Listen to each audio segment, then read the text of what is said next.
So this is where Tom was transplanted to just a couple of days ago.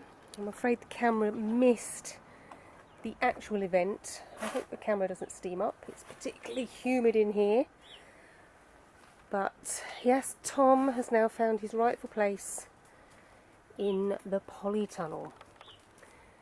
And there he is.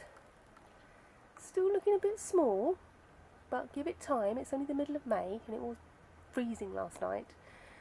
So yeah, he's got a little string waiting there to climb up. And he is amongst friends. Another one here. A couple of French beans you can see down there. And oh, I can show you what happened to that basil seed. Remember I tried to sprout some basil seed and it turned into frog spawn? Well, this is where I put it. Not really expecting it to do anything.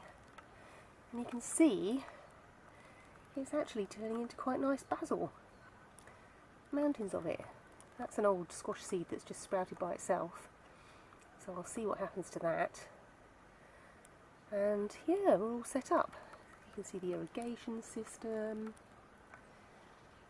And this is meant to be a slug and snail repellent, but it doesn't really work. They just march straight across it. Copper tape. People say it repels them, but it doesn't seem to work. Certainly not in Lochee anyway. Okay, I'll just give you another pan around the whole entire polytunnel. What looks like weeds is actually mustard, which is growing as a green manure that also repels, kills I hope, the nematodes that attack tomato plants. You can see sweet corn there, got climbing beans coming up, and somewhere to sit. I never sit there. And there's a nice squash plant over there in a big pile of beautiful Discovery compost, just waiting to go. These are upside down tomato planters, obviously recycled. There's another one here. Plants have only just gone in, but actually not looking too bad. I thought this was a stupid gimmick, but I've tried it anyway under lockdown. What better time? So we'll see how that goes. Actually, you can see some flowers already coming on that plant. Can you see them? Right on the cuspy bit just there. Can you see them? Well, maybe you can, maybe you can't. Anyway, that's Tom. The 11th of May, that is. So we've got a few days before our last frost date, which is mid-May officially in Dundee. It did snow a little bit yesterday, which was a bit of a shock. Yeah, very cold and windy yesterday, so I hope nobody had their tender plants out.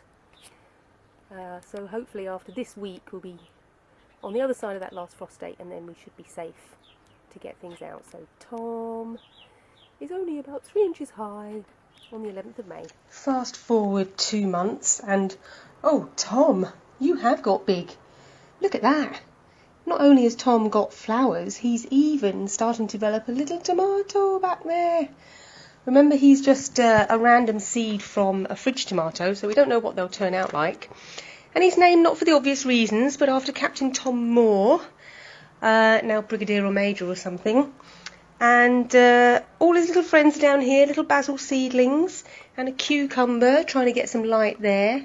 Also his bean friend got much bigger and starting to produce some beautiful beans. So yeah, Tom has come through, only 2 months, and he's grown gigantic, with not only a little tomato coming, but also a second truss right up there at the top. So yeah, he's doing really, really well.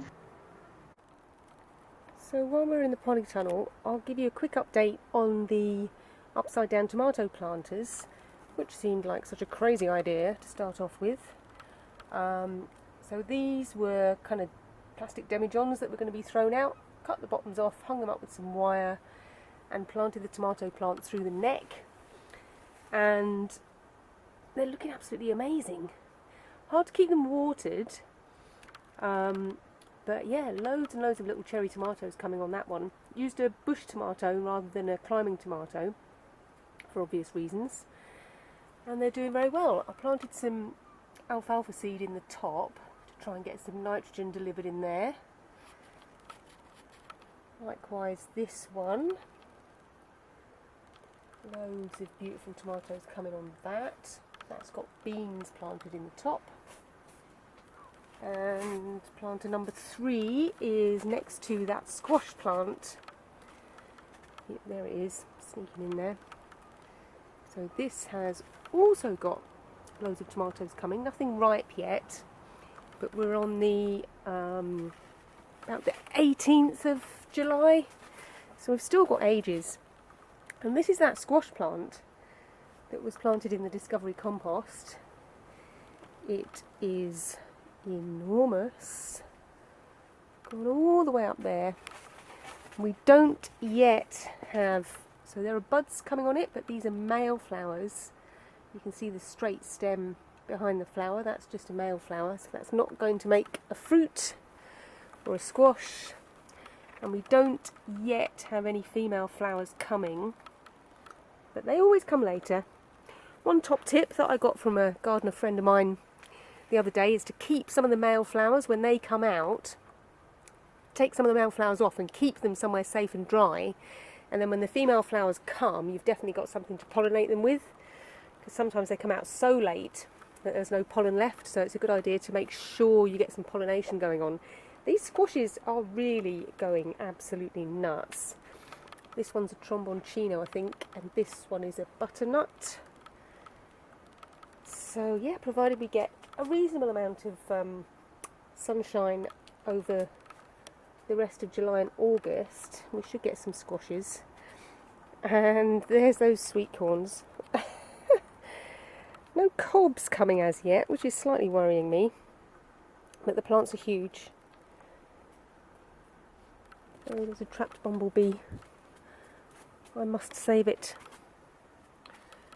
I'll catch it and put it out the front door. They tend to get trapped in polytunnels. Anyway, I'm getting distracted.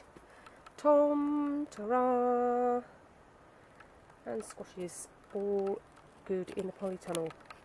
See you soon, lockdown gardeners.